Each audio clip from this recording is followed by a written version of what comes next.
তাহলে এখন ইফতার আমরা কি দিয়ে করব? ইফতার কি দিয়ে করা মুস্তাহাব?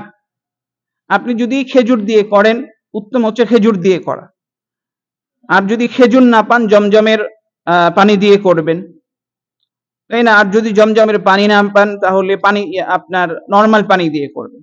আল্লাহ রাসূল সাল্লাল্লাহু আলাইহি ওয়াসাল্লাম কিভাবে ইফতার করতেন? আল্লাহ রাসূল সাল্লাল্লাহু আলাইহি ওয়াসাল্লাম وقد كان النبي صلى الله عليه وسلم يفطر قبل أن يصلى المغرب على رطبات।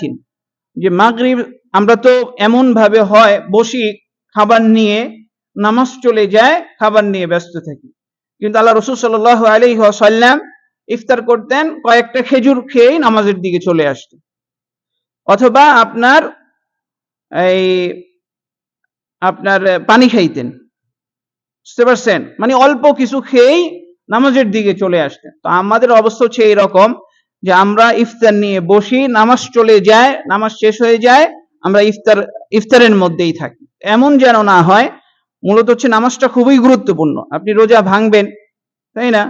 সামান্য কিছু দিয়ে রোজা ভেঙে আপনি আগে নামাজ পড়ে এরপরে খেতে বসেন, সমস্যা নাই। কিন্তু আপনি রোজা রাখলেন সারাদিন, এরপর নামাজ ছুটে গেল, ফরজ নামাজ, এটা আপনার জন্য খাসারা, ক্ষতিগ্রস্ত, এটা অনেক বেশি।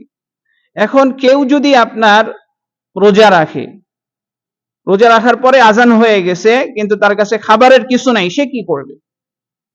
সে নিয়ত করবে, আমি রোজা ভাঙার নিয়ত, যে আমি রোজা ভেঙে ফেলছি, এরপরে যখন খাবারের সুযোগ পাবে তখন খাবে।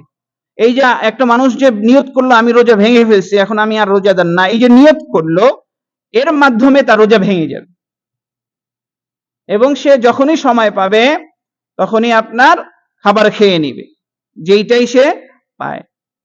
ভাইরা আমার, আপনার ইফতার এবং সাহারির মধ্যে অপচয়